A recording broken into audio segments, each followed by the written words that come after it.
So, welcome to a new video. In this video, we do some basic questions of Java or the concept that we learned in our previous video.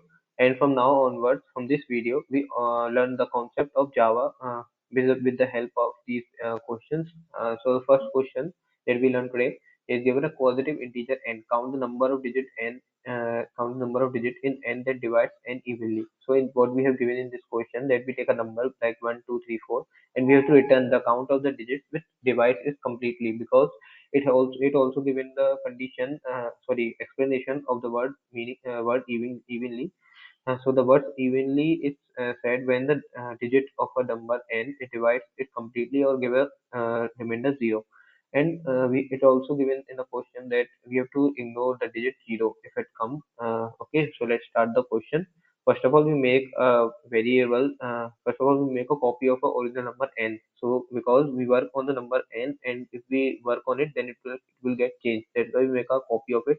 And another variable in count, which will store the count of digit which divides the number completely. So first of all, we take it zero, and then a while loop we have discussed in our previous video, like n not equals to zero. So this loop will run until the n becomes zero. Okay, then we take int last digit variable ld is equal to, it will store the last digit we get from the number and then we check it whether it divides the number or not completely. Then we take it like n modulus 10. It will give the number n. It will give the digit as digit of a number.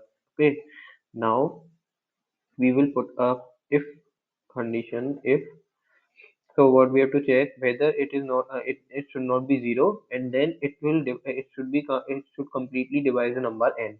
So first of all we check ld is not equals to zero, and we have put an and operator because we want both condition to be true when we check it. So, okay, and then number org, because if we while we doing the ld is equal to n modulus n, if to change the original number n, so we have make a copy of it. And so because of this we are using the copy of original number, which will store it completely. Original number should be divisible by last digit completely is equal to zero, is equal to zero.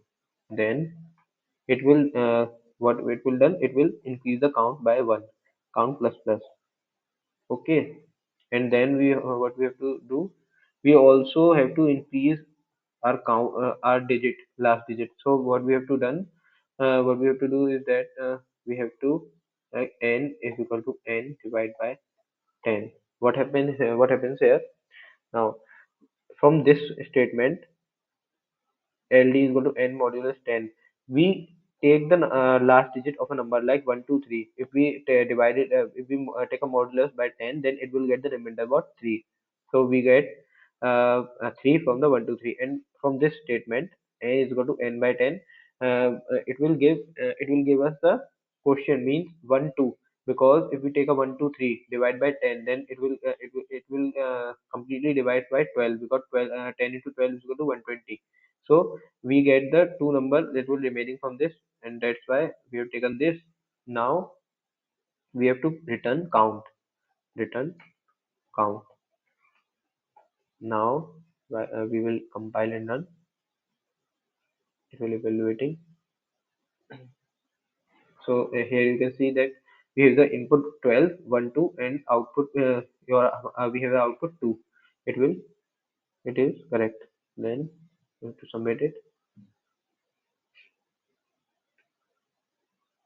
So it passed all the test cases. Now